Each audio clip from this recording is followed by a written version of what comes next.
옆에 분과 마음으로만 손을 잡고, 가족이면은 손을 잡으셔도 괜찮습니다.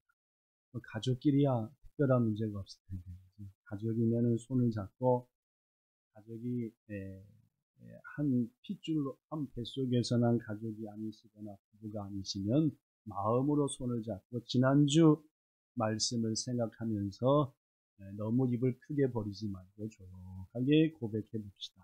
시작. 이제 나왔습니다. 시작. 성도님, 이 세상에 아프지 않은 사람, 아프지 않은 가정, 아프지 않은 교회, 아프지 않은 나라 없습니다. 계속 지체의 아픔을 같이 아파하는 울림이 있어야 아픔 치유됩니다. 시작. 지체의 아픔을 감싸고 사함해주는 사명을 감당해야 그 아픔이 치유됩니다. 자, 마지막입니다. 자, 마음을 다해서 고백해 봅시다. 시작. 지체의 아픔을 마음에 품고 주님께 중보기도해야 아픔이 치유됩니다. 아멘. 우리 속에 있는 아픔을 이러한 것들을 통해서 치유받아 항상 감사와 평안과 희락이 있는 우리 모두가 되기를 예수님 이름으로 축원합니다. 오늘 말씀을 전할 텐데 항상 얘기하는 대로 제 두 눈이 딱 보이게.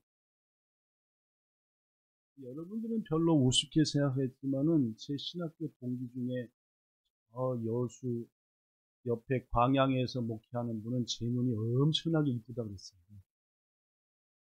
여러분은 또 하찮게 여기시겠지만은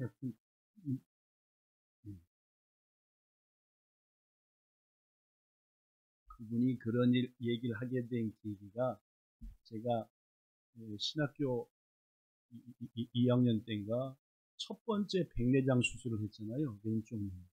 그로부터 몇 년 지난 다음에 오른쪽 타케나이쇼 수술을 했는데 그때까지만 해도 고도 근시여서 우리 연우처럼 하은이나 한민이처럼 두껍고 아주 이런 안경을 썼거든요. 근데 이제 백내장 타케나이쇼 수술을 하면서 도수가 있는 수정체를 넣으니까 안경을 안 쓰게 됐어요. 그래서 이제 그때부터 신학교 2학년과 3학년 때부터 안경을 안 쓰니까 제 눈을 보고 이렇게 이쁜 눈을 안경에 어떻게 감춰뒀냐고 절 용기 주려고 얘기한 건데 저는 아직도 그 말을 가슴에 담고 내 눈은 이쁘다라고 착각하면서 사는 게 인간인데, 그죠? 하여튼 이쁘든 안 이쁘든 제 눈이 두 개 다 보이게 앉으셔야 됩니다. 정남호 선생님 약간만 오른쪽에. 네. 네. 어저께 10월 31일은 종교개혁이 일어난 지 503년을 맞이하는 날이었습니다. 그래서 한국과 세계의 교회들은 지난주 혹은 이번 주를 종교개혁 503주년 기념일로 지키고 있습니다. 칼빈, 루터 등을 통해서 시작된 종교개혁 1517년이었죠. 우리가 잘 아는 것처럼 종교개혁을 한마디로 얘기하면은 이런 운동이었습니다. 뭔 운동이었을까요? 시작. 성경이 말하는 본래의 모습으로 되돌아가자라는 것입니다. 즉 당시 교회는 성경이 말하는 교회가 아니었다는 것입니다. 교회뿐만이 아닙니다. 당시 성도는 성경을 통해서 하나님이 말씀하시는 성도의 모습이 아니었다는 거죠. 그래서 지금부터 500년 전에 하나님께서 성도들을 통하여 목숨을 건 믿음의 사람들을 통하여 이제 교회도 성도도 본래 하나님 주시는 말씀의 중심으로 한 신앙으로 뭐하라? 돌아가라. 돌이키라. 그게 바로 개혁입니다. 개혁은 본래의 모습으로 돌이키라 라는 말이죠. 그래서 저는 매년 종교개혁주일에 이렇게 말씀을 전했습니다. 당시의 교회의 부패 등을 소개하고 그에 대해서 종교 개혁가들이 어떤 주장을 하면서 그들을 대항했는지 그런 것을 소개하면서 종교개혁의 의미를 마음에 담았는데 올해는 몇 년 전과 마찬가지로 지금까지와 같은 말씀을 전하는 것이 마음에 상당히 부담이 됐습니다. 왜냐하면은 여기 써진 것처럼 지금 우리와 많은 한국교회와 세계교회들은 종교개혁을 기념하면서 그것을 기억할 만한 믿음도 부족합니다. 신자로서의 기본도 갖추지 못하고 여전히 개혁되기 전에 중세교회와 비슷한 마음을 가지고 있기 때문입니다. 그렇습니다.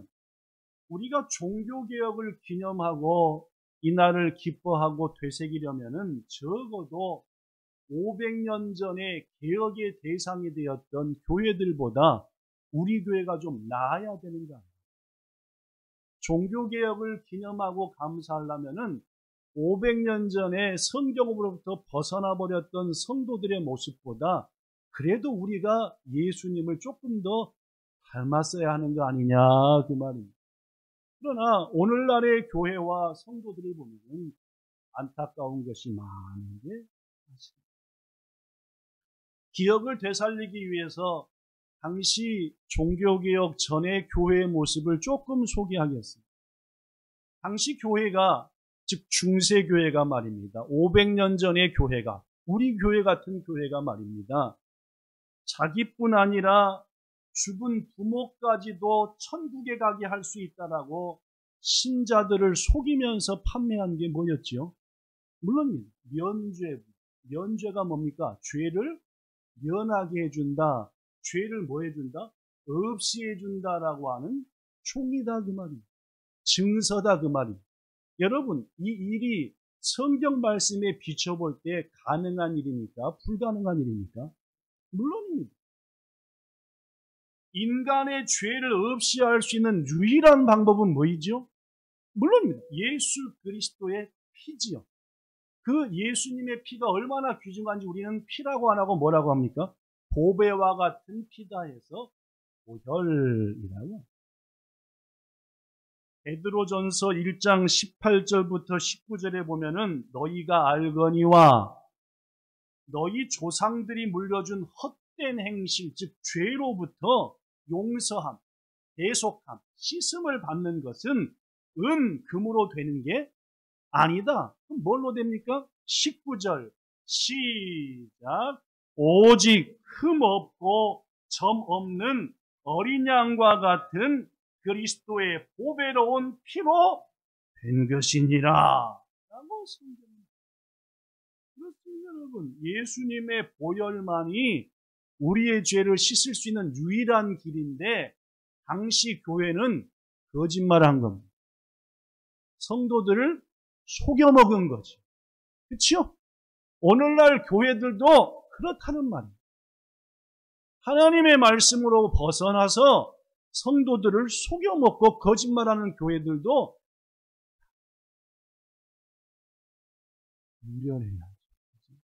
분별해야 됩니다. 우리 교회가 우리 목사님이 하나님의 말씀에 합한가 하나님의 말씀에 틀린 얘기를 자꾸 강조하는가라는 것을 분별하는 성도가 돼야 적어도 종교개혁이 몇 년 지난 500년이 지난 이 시대에 종교개혁에 대해서 말할 수 있는 최소한의 자격이 있는 것이 아니냐 그 말이에요. 당시 종교개혁가들이 외쳤던 핵심은 여러분에게 몇 번 소개한 대로 세 가지였습니다. 첫 번째, 솔라 스크립추라 시작 솔라 스크립추라 라틴어입니다. 무슨 뜻입니까? 오직 말씀으로 돌아가야 된다. 우리의 신앙도 교회의 모습도 성경이 말하는 모습으로 돌아가야 된다는 얘기죠. 그죠?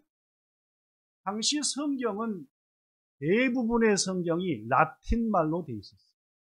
라틴어는 쉬워요, 어려워요. 학문이 깊고 밤낮 공부하는 것만 좋아하는 사람들 중에서 특별히 공부해야만이 배울 수 있는 말이 라틴어였어요. 그런데 당시 성경은 히브리어, 헬라어 아니면은 라틴어였어요. 영어 성경, 한글 성경도 당연히 없었어요. 일본어 성경도 없었어요. 교회에서 가장 가까운 성도들조차도 성경을 봐도 검은 건 뭐요? 하얀 것은 뭐요? 뭐 이런 시대였다는 말입니다. 더구나 한 걸음 더 나아가 당시 교회는 성도들이 성경을 보는 것과 가지는 것을 금했어요. 이 귀한 성경을 감히 부족한 성도가 가진다, 읽는다, 있을 수 없는 일이다. 이렇게 주장을 했죠. 이런 주장이 있을 수 없는 일입니다. 싫은 말입니다.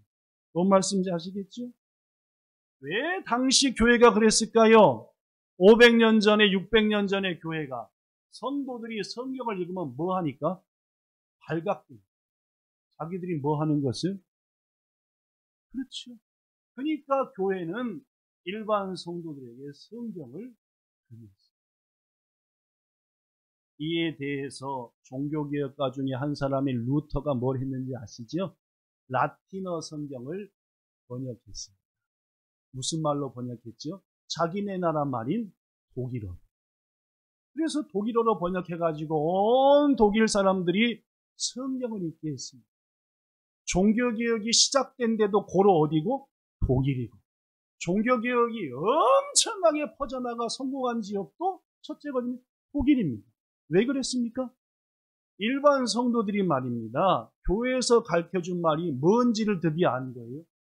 뭘 읽고서? 그렇죠. 자기네 말로 된 성경을 읽다 보니까 이제까지 너무나 거짓말이었던 성경하고는 전혀 다른 얘기 한 거예요. 그래서 종교개혁가들은 오직 말씀으로 돌아가야 됩니다.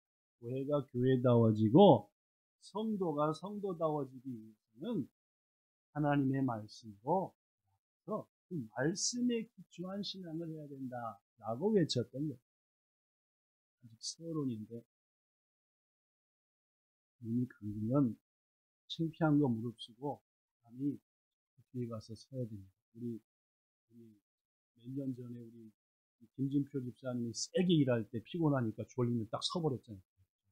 이게 결심이고 뭔가 하나님 앞에 이렇게 얘기했는데도 지금부터 눈을 감고 조는 분 있으면 할 수 없죠. 뽀뽀해드려야 돼요. 남자끼리 뽀뽀하면 백성사 나오니까 안 돼요. 면접 얘기를 조금 더 얘기하면은 당시 중세교회는 뭐라고 선전을 했냐면은 면죄부를 사기 위해 금화를 헌금통에 넣는 순간 그 면죄부를 산 사람과 그 대상자는 죄가 없어진다. 새빨간 거짓말을 했죠. 그런데 문제는 당시에 이런 말도 안 되는 얘기들을 성경도 읽을 수 없었고 말씀도 제대로 배우지 못했던 신자들은 그냥 믿었다는 거예요. 오늘날 너무나 많은 성도들도 그냥 뭐 하는 거예요? 믿는 거예요. 여러분, 베레아 성도들 알지요? 사도행전에 나온 그들은 어떻게 했습니까? 주신 말씀이 그러한가 간절히 묵상하고 되씹어보고 하면서 마음속에 말씀을 새겼다 라고 사도행전은 베레아 성도들을 칭찬합니다. 여러분들 마음으로만 손드는 거예요. 주일 예배 드리고 끝난 다음에 집에 가서 한 주간 동안 이번 주 하나님이 주신 말씀을 그러한가 다시 한번 새겨보고 있다 라고 하는 분은 마음으로 손을 듭니다. 몇 분 계십니다. 4일도 되기 전에 다 잊어버린다. 한 2분 계시는 거죠. 나머지는 뭡니까? 여러분, 무엇보다도 말씀이 그러한가 묵상해보고 되새겨보시고 순종하는 우리가 되어야 할 줄로 믿습니다. 당시 루터는 이러한 거짓으로 면죄부를 파는 거짓말하는 성도들과 교회들에게 로마서 3장 23절 말씀, 모든 사람이 죄를 범하였음에 하나님 영광에 이르지 못하더니 예수님 안에 있는 속량, 자기를 죽이고 우리를 대신 살리는 속량으로 말미암아 하나님의 은혜 가운데 공짜로 의롭다 하심을 얻었다 라는 말씀을 외쳤습니다. 그렇습니다, 여러분. 우리가 죄를 씻음 받는 것도 구원받는 것도 예수님께서 십자가에 대신 죽어주신 은혜 때문이지 면죄부 등을 산다고 되는 것이 아니다 라고 뭐는 말한다고요? 성경은 말하는 거예요.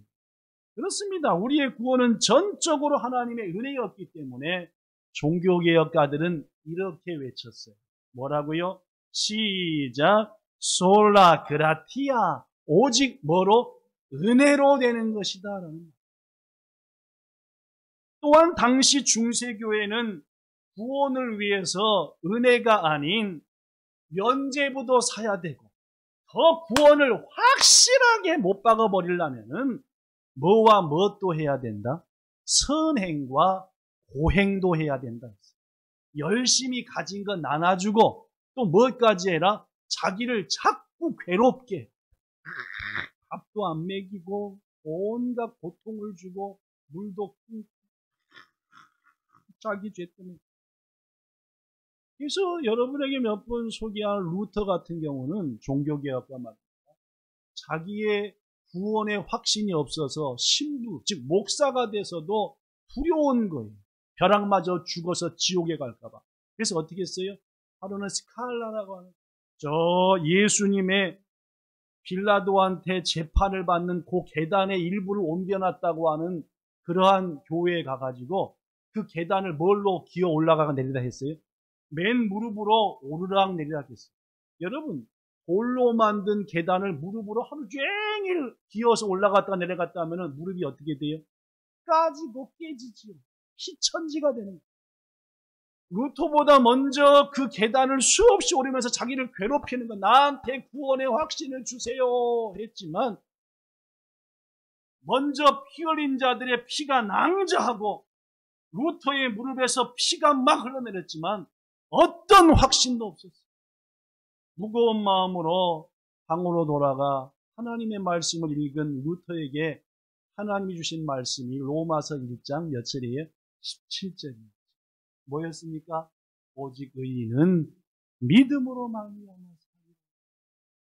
그래서 이 로마서 1장 17절이 루터 등의 종교개혁가 외친 첫 번째 메시지입니다. 오직 의인, 즉 우리들은 믿음으로만이 구원받는다라는 거죠. 그렇습니다. 에베소서 2장 8절에 보니까 너희는 그 은혜에 의하여 믿음으로 말미암아 구원을 받았으니 이것은 너희의 노력, 너희의 고난, 면죄부 그것이 아니라 하나님의 뭐이다? 선물이다 라고 말했습니다. 오직 믿음으로 구원받는다 해서 종교개혁가들이 외친 세 번째 메시지는 소나 피데, 오직 믿음으로.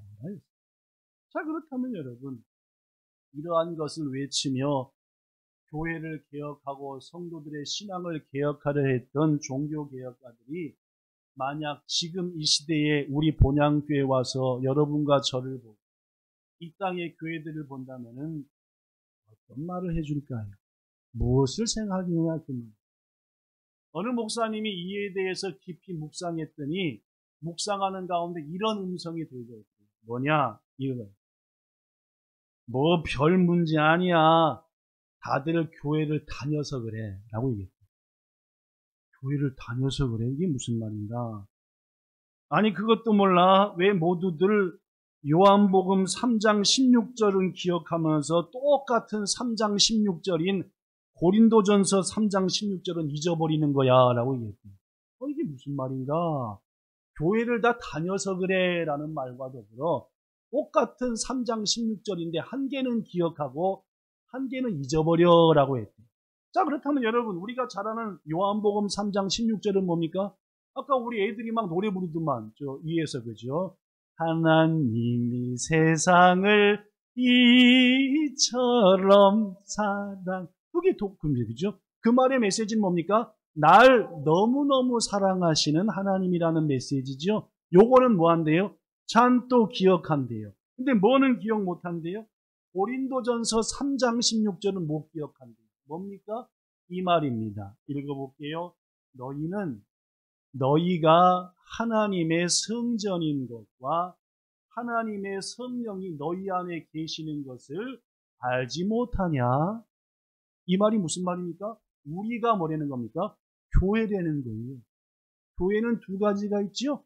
이렇게 보이는 본향교회가 있고 우리 속에도 신령교회, 각각의 교회가 있는 겁니다. 그렇죠? 왜요? 교회는 뭐니까? 하나님이 계신 곳이 교회니까 우리가 교회죠. 서로 교회를 다닌다는 말은 뭡니까? 본향교회 가는 거지요. 이것도 다이지예요. 그런데 다니기만 하고 뭔 안 가꿔요? 내 속에 있는 교회는 안 가꾸는 거예요. 내 마음에 있는 교회는 교회답게 안 하는 거예요. 뭐다만 손가락질해요? 뭔 놈은 교회가 그따위야! 라고 얘기하면서 정작 그렇더라 그 말. 어느 목사님이 묵상했더니 교회가 다니기만 해서 그래 라는 말은 다니는 교회에 대해서는 할 말들이 많아요. 그렇죠? 우리 오직 잘난치 합니까? 판단합니다. 왔다가 쳤다. 근데 정작 무슨 교회는? 우리 속의 교회는 엉망진창이어서 그렇다. 그렇습니다.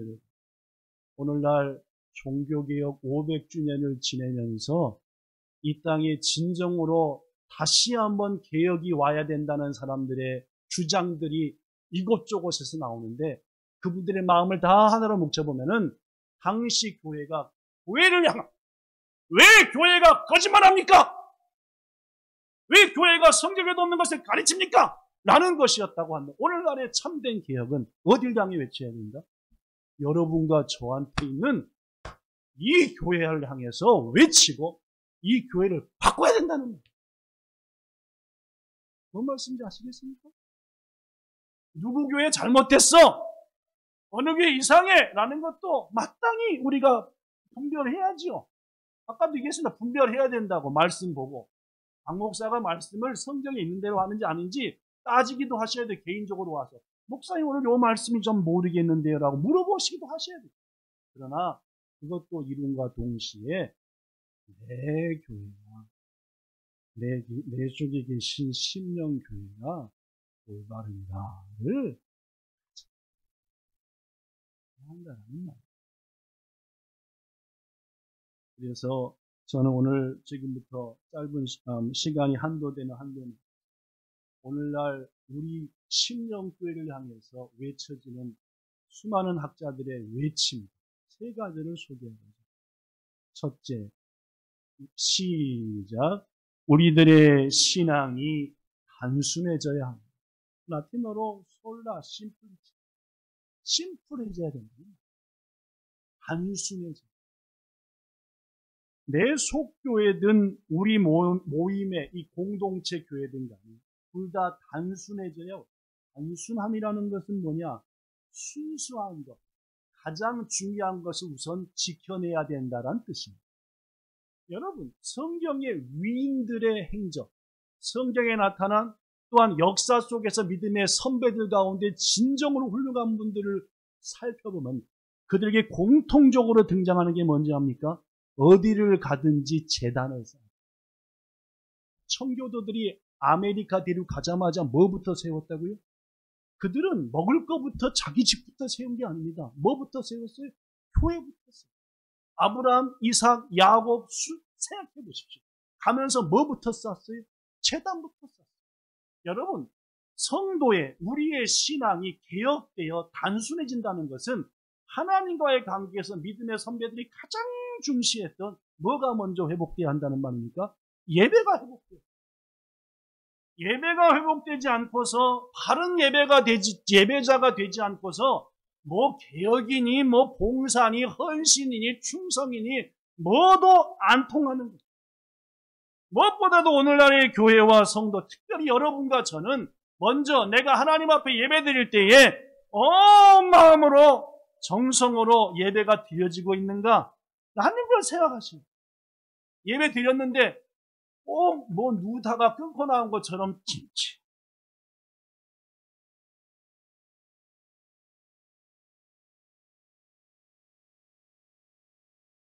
예배가 회복되는 은혜 있기를 축복합니다.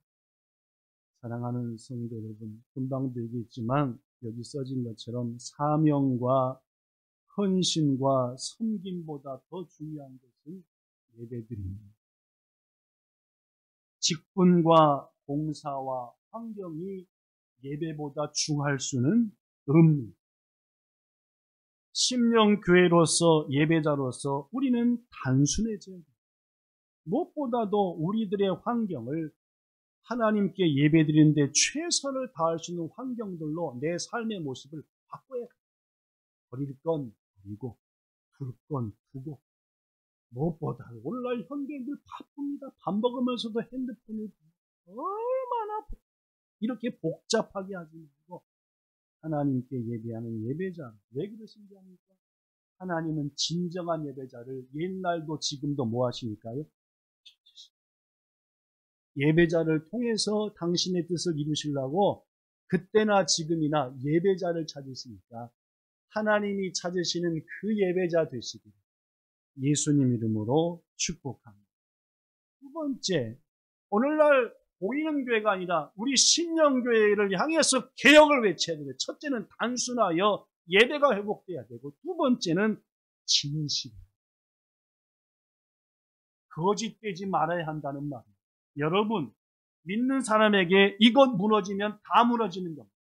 지금 교회와 성도들, 특히 여러분과 저한테 무엇보다도 중요한 것은 진실함입니다. 하나님께서 말라기 시대에 말라기 선지자를 통해서 막 통렬하게 당시 교회와 성도들을 책망하셨어요. 뭐라고 책망한지 압니까? 말라기 1장 6절 7절. 나 만군의 여호와가 너희한테 말한다. 내가 너희의 아버지인데 어찌 나를 공경하지 아니하냐. 너희가 더러운 떡을 내 제단에 드리고도 말하기를, 주님, 우리가 언제 주님께 더러운 걸 드렸습니까? 라고 말합니다. 말라기 3장 10절. 만군의 여호와가 말하노라. 너희가 내 제단 위에 헛되이 불살라 예배하지 못하도록 너희 중에 누가 저 예배당 문을 확 닫아버렸으면 좋겠구나. 적나라 하시죠? 더구나 이렇게 말씀합니다. 말라기 1장 13절. 만군의 여호와가 말합니다. 너희들이 스스로 입버릇처럼 말하기를, 예배드리는 게 얼마나 번잡한지 알아? 주일마다 가서 수요일마다 가서 예배드리는 게 얼마나 번거로운지 알아? 하며 코웃음을 치면서 나에게 훔친 물과 쩔뚝거리는 물, 병든 것을 가져옵니다. 너희가 이렇게 나에게 예배하며 헌물을 드리니 너희 것을 내가 받을 수 있겠냐? 당시 성도들은 진실이라고는 찾을 수 없는 예배를 드리는 거예요. 말로는 거룩, 사랑, 무슨 선행을 다 외치지만은 자기조차도 사랑할 사람 못 사랑하고 용서할 사람 못 용서하고 이해할 사람 이해하지 못하고 있으면서 온갖 입술로는 막 마음에 변화가 없고 결심이 없는 너희 예배를 내가 받겠냐? 좀 진실하게 예배해봐라. 이게 말라기 시대에 하나님께서 말라기를 통해서 외치신 말씀인데, 실은 우리들이 그렇다는 말이에요. 성도 여러분, 우리들의 자녀들에게 가장 중요한 것은 우리 부모는 정직해, 진실해 가르쳐야 하는 겁니다. 뭘 통해서요? 삶을 통해서. 정직하고 진실하지 않으면 아무리 잘 나가는 것 같아도 소용없어요. 하나님이 거의 도달했다고 우리가 생각할 때 푹 흔들어 버렸어요. 세계적으로 유명한 신학자들이 여러 나라인데 우리 한국에도 몇 분 계십니다. 그 중에 한 분이 따라해 보세요. 박윤선. 남자 이름입니다. 이 박윤선이라는 목사님인데 1905년에 태어나셔서 1988년에 하나님께 부름받은 분인데 이분이 1934년 그러니까 조선이 일본 식민지에 있었던 때입니다. 신학교를 평양에서 졸업하고 한국의 최초의 신학교는 평양에 세워졌습니다. 한국의 교회의 중심과 신앙은 전부 다 기타 쪽에 있어요. 남쪽은 북쪽에 있는 분들이 너무 신앙생활 열심히 해서 전쟁 나니까 다 남쪽으로 와가지고 그들을 통해서 신앙이 성장했다. 그러니까 우리 한국은 저 평양 북쪽에 신앙의 빚을 지고 있는데 생각해. 이분이 평양에서 신앙을 졸업하고 선교사님이 넌 아무리 생각해도 목회자도 돼야 되겠지만은 후세를 양육하는 신학자, 교수가 돼야 되겠다. 추천장을 써가지고 미국에 가서 공부하고 와라 합니다. 그래서 이제 이분이 평양에서 비자를 받으려고 어디로 온 거예요? 서울로 온 거예요. 경성으로. 왜냐? 서울에 와야지 첫째 여권을 발급해주는 조선 총독부가 있고 두 번째 비자 심사를 해주는 미국의 영사관이 있고 그래서 먼저는 뭘 받아야 되고 이분들이 일본 안 와봤나? 아니 외국 가려면 먼저 뭐가 있어야 돼요? 먼저 뭐가 있어야 돼? 파스포드가 있어야지. 무슨 비자도 받으려면 파스포드가 있어야 받든지 말든지 하지요. 그죠? 먼저는 여권. 그래서 조선 총독부 가가지고 받았어요? 안 받았어요? 일단은 그건 쉽게 받았어요. 근데 두 번째 이제 어디 가야 돼요? 미국 영사관 가서 비자를 받아야 되죠? 그렇잖아요. 그죠? 가가지고 이제 미국 비자를 받으려고 딱 가야 되는데 문제는 말이야. 당시 미국 비자를 받으려고 한다면은 반드시 가서 유학할 비용과 생활비를 누가 대주느냐라고 하는 증명이 확실히 있어야 되는 거예요. 지금이나 비슷하죠? 그렇죠. 왜냐면 와가지고 공부도 안 하고 일만 해대면 안 되니까. 그래가지고 했는데 이게 지금 박윤선한테 들은 것은 고베까지 가는 배삭밖에 없는 거예요. 고베까지 간 다음에 고베에서 배 타고 미국 가는 거예요. 당시에는 뭐가 없으니까 비행기가 본격적으로 안 떠다니는 1934년이니까 지금부터 90년 전이니까 없잖아요. 했는데 이게 추천장을 가지고 서울에 있는 이런저런 믿음의 부자들을 찾아다닌 거예요. 저한테 추천장 좀 써주세요. 제가 미국 가서 공부를 하는데 하나같이 뭐 하는 거예요? 생각 좀 해보고 하고 안 하는 거예요. 결국 박윤선은 사람 의지하는 것을 포기하고 하나님께 무릎 꿇자 라고 뜻을 정한 줄로 믿습니다. 오늘 본문 1절에 다윗처럼 이렇게 한 거예요. 내 의의 하나님이요, 내가 지금부터 주님을 부르니 응답하소서. 혼란 중에 나를 너그럽게 하사 이 마음에 평강을 주셨으니 어찌하든지 내게 은혜를 베푸사 내 기도를 들으시고 무사히 어디까지 가게 하사 아메리카 가서 좋은 선생님 만나고 공부 열심히 해서 돌아와 후지를 양성하는 그런 목사가 되게 해주세요 하고 간절히 몇 날을 금식하며 드디어 날짜가 돼서 박윤선은 비자를 담당하는 미국 참사관을 만나게 됩니다. 영사관에 딱 앉았더니 참사관이 딱 묻습니다. 당신은 왜 미국에 가려고 합니까? 물었어요. 뭐라고 대답했겠어요? 있는 대로 대답했죠. 예, 그곳에 가서 하나님을 가르치는 신학의 말씀을 통해서 제가 다시금 우리 땅에 돌아와 수많은 목사들을 배출하는 학교에서 일하는 그런 사람이 되어 이 땅을 하나님 있는 나라로 만들랍니다. 들어보니까 참사관이 어때요? 아무래도 미국 사람이니까 코쟁이니까 누굴 알아요? 그니까 에라이 하시. 해가지고 이제 거기까지는 뭐예요? 일단 목적은 됐어요. 더 중요한 게 뭐가 있어요? 누가 보증서 주냐? 자, 그렇다면 당신이 가서 공부하는 동안 생활비와 학비를 누가 보증서 줍니까? 라고 얘기했어요. 그랬더니 대답할 말이 있어요, 없어요? 사실대로 얘기했다가는 뭐이고? 안 나와. 있는 그대로 얘기할 수 없고 거짓말을 하자니 특별히 이분은 신학의 5분야 중에서 성경 신학에서 최고 인물입니다. 그러니까 성경에 대해서 전문가가 되는 분인데 그 외에 조직 신학이 있고 무슨 역사 신학이 있고 실천 신학 등이 있는데 주경 신학, 성경을 공부해서 자기가 신학교 졸업했으니까 아는데 뭔 시를 해야 돼요? 진시. 그래서 이렇게 얘기했대요. 한참을 얼굴이 빨개지다가 뭐라고 얘기했느냐? 참사관님, 당신은 나의 무엇을 아십니까? 당신은 나의 모든 것을 아십니다. 그 말고는 할 말이 없더래요. 그랬더니 이 참사관도 한참 동안 그 말을 듣고 눈을 껌뻑 이렇게 얘기했대요. 시작. 그래, 하나님께서 당신을, 그래서 뭐 했대요? 도장을 빵 찍어주더래요. 할렐루야. 박윤서는 그렇게 가서 미국에서 신앙을 공부했고 세계적인 신학교입니다. 부산에 있는 고려신학교, 서울 사당동에 있는 총회신학교 등의 학장으로서 오랫동안 분직했고 수많은 목회자를 배출한 세계적인 학자가 되게 됩니다. 만약 그가 거짓말을 했다면 하나님은 절대 그런 길로 인도하지 않으셨을 겁니다. 사랑하는 성도 여러분, 하나님께서 지금 우리한테 말씀합니다. 인생들아, 어느 때까지 나의 영광을 욕되게 하며 헛된 일을 하며 거짓말을 하느냐.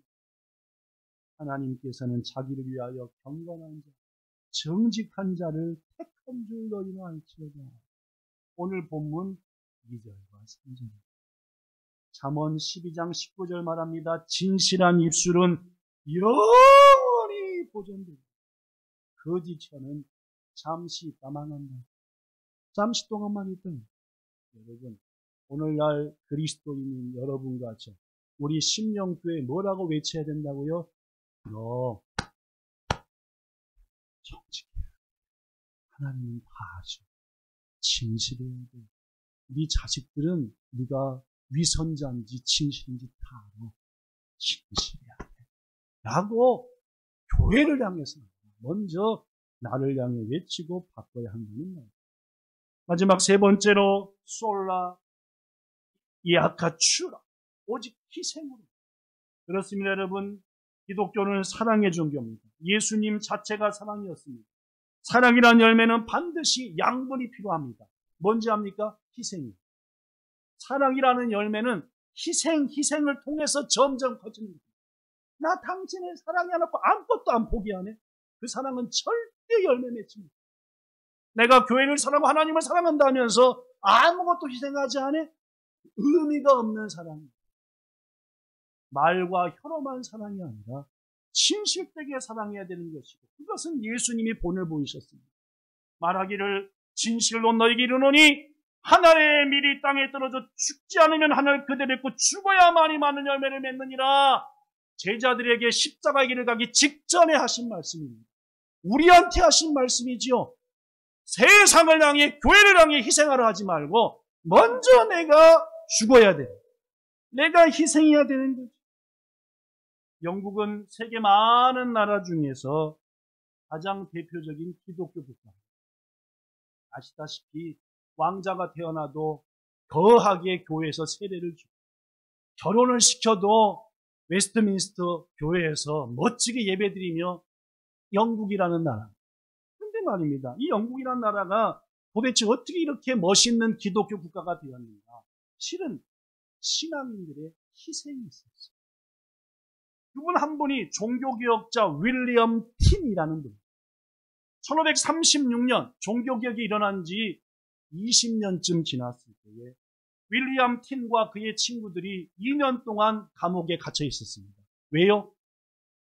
종교개혁자들의 입장을 따른다.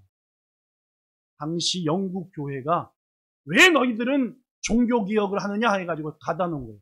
그리고 가다놓은 다음에 풀어준 게 아니라 죽였습니다. 뭐에 태워 죽였게요? 불에 타 죽었어요. 누가요? 윌리엄 틴과 그 친구. 이제 헨리 8세가 직접 나와가지고 저놈 윌리엄 저놈 당장에 불태워 죽여라! 윌리엄 틴과 친구들이 죽어갔습니다. 불에 타면서. 그들이 이렇게 기도했습니다. 주님, 저 헨리 8세 임금님의 눈을 열어 하나님을 보게 하시고 진리를 보게 하시고. 어떻게 됐을까요? 여러분, 윌리엄 틴이 순교한 다음에 하나님께서 헨리 8세를 만지셨어요. 결국 어떻게 됐게요? 헨리 8세가 성경을 보고하고 그래가지고 온 전역에 킹 제임스 왕이 번역한 성경을 널리 퍼뜨린 그 일을 감당한 사람이 바로 헨리 8세. 아까 얘기했죠? 독일에 뭐가 퍼지니까? 성경이 퍼지니까 뭐가 일어났다고요? 개혁이 성공됐어요. 영국에 뭐가 퍼지니까? 성경이 퍼지니까 나라가 예수님을 바로 믿는 나라가 됐다는 말. 그렇습니다. 오늘날 영국이 세계에서 아름다운 기독교 국가 중 하나가 된 이유 중에 하나가 이런 사람의 뭐요? 희생이 있었다는 말입니다. 말씀 마칩니다. 오늘 종교개혁 503주년 기념해서 예배드리고 있습니다. 교회를 향해서 개혁하라 외치는 것도 중요하지만 우리가 달라져야 돼요. 첫째, 단순해져야 됩니다. 예배 회복하셔야 돼요. 주일 예배뿐만 아니라 내가 드려야 될 예배들 회복하셔야 예배 중심의 신앙 돼야 비로소 이 땅에 다시 한번 새롭게 교회를 하는데 우리들이 쓰임받습니다. 둘째, 정직하시고 진실하셔야 돼요. 누구처럼? 박윤선처럼 말이에요. 마지막 세 번째, 윌리엄 틴처럼 희생하셔야 돼요. 이 일을 감당하여 다시 한번 이 땅과 교회를 아름답게 하시는데 크게 쓰임받는 여러분과 저 되기를 예수님 이름으로 축복합니다. 좋으신 하나님 감사합니다. 교회를 다니기만 하고 내가 다니는 교회에서만 이런저런 말하는 우리들의 모습이 아닌가 되돌아봅니다. 먼저 우리 속에 있는 심령교회를 개혁하게 하여 주시옵소서. 바른 예배자입니까? 나는 정직합니까? 주님, 희생하고 있습니까? 희생을 강요하고 있습니다. 돌이키는 우리 되게 하사 이 땅 일본에 다시 한번 예수님을 찬양하는 놀라운 일들이 우리를 통해 이 땅의 교회를 통해 이루어지게 하옵소서. 예수 그리스도의 이름으로 기도드리옵나이다. 아멘.